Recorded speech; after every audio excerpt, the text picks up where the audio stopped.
Medzikultúrne vzťahy v digitálnom svete poprvé.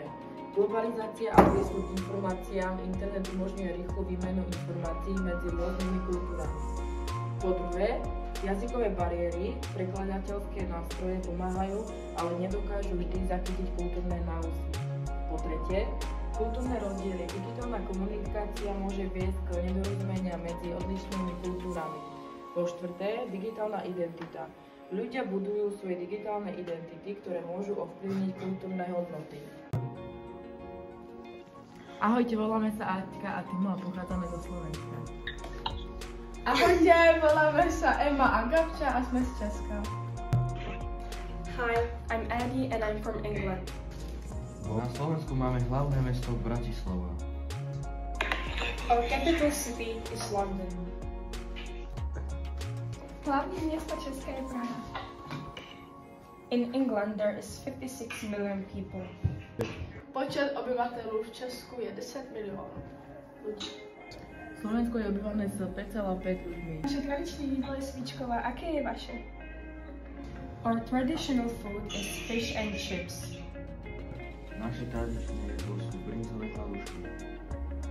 I was in Slovakia last year and I was really fascinated by the Tatras. Etika na internete. Etika na internete znamená slušné a zodpovedné správanie online. Základné pravidlá. 1. Rešpekt, neurážať a nešikanovať. 2. Súkromie, nezverejňovať cudzie osobné údaje. 3. Overovanie informácií, nešíriť hoaxy. 4. Autorské práva, nekopírovať cudzie diela bez povolenia. 5. Bezpečnosť, nepoužívať cudzie účty, neklamať. 6. Zodpovednosť, uvedomovať si následky svojho správania.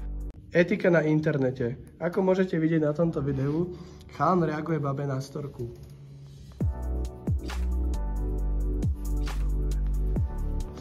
Ty kokos, aký pekný chalan mi. Odpíš mu rýchlo! Aký krásny!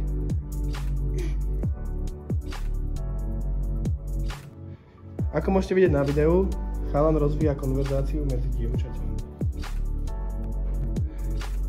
Slečna celá nadšená odpisuje typkovi. Chalan sa správa neslušne na sociálnych sieťach a pýta od dievčaťa neslušné fotky. Hej, ten typek si odo mňa pýta neslušné fotky. Zablokuj ho rýchlo.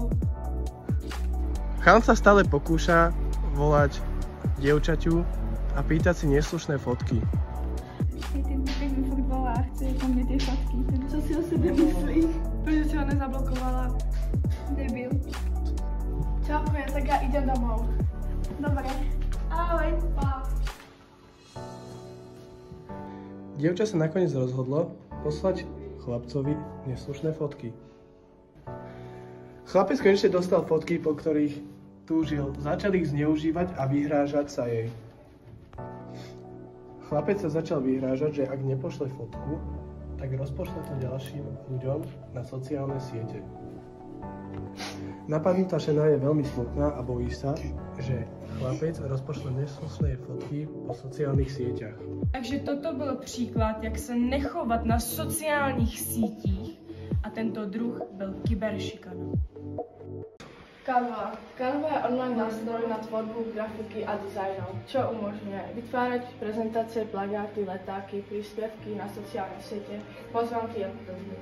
Používa šablóny, obrázky, texty, ikony. Jednoduché ovládanie, vhodné aj pre začiatníkov. Používa sa vo škole, práci aj na osobné projekty. Možnosť spolupráci viacerých ľudí. Canva je online nástroj na tvorbu grafiky a dizajnov. Umožňuje nám plagát na výšku, plagát na šírku, dokument, tabuľa, prezentácia, sociálne médiá, video, tlač, webová lokalita, vlastná veľkosť, nahráč a ďalšie. Skupina mladých ľudí sa zaučia, ako sa pracuje s programom Canva.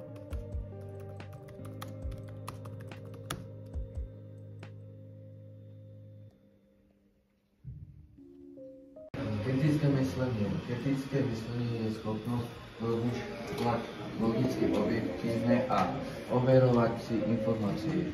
Znamená to nebrať všetko, čo vidíme alebo počujeme automaticky ako pravda, ale pýtať sa a hľadať dokazy promýšľať, či to dáva zmysel. Hej Gabi, ja som čítala na internete, že z čokolády sa chudne. Však to je úplná blbosť. Prečo? Však má v sebe veľa cukrov. Ale tak to nevadí. To vadí. Prečo? Budeš tlustá. Táto diskusia je zameraná na to, či je čokoláda zdravá alebo nie. Myslíte si, že čokoláda je zdravá? Áno. Prečo?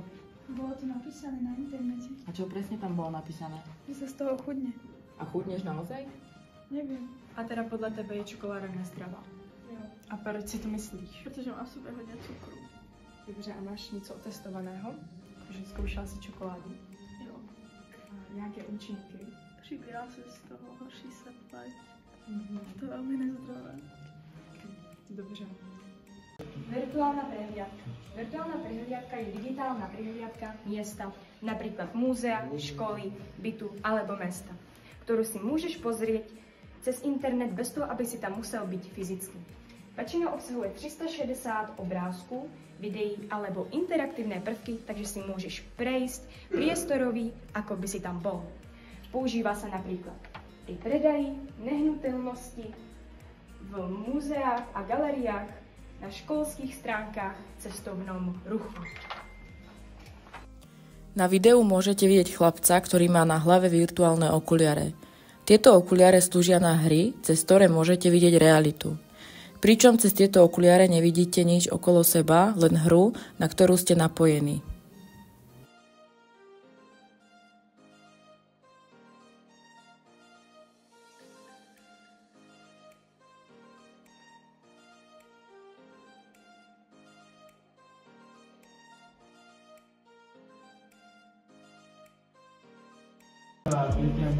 Inteligencia je technológia, ktorá naplňuje ľudskú inteligenciu.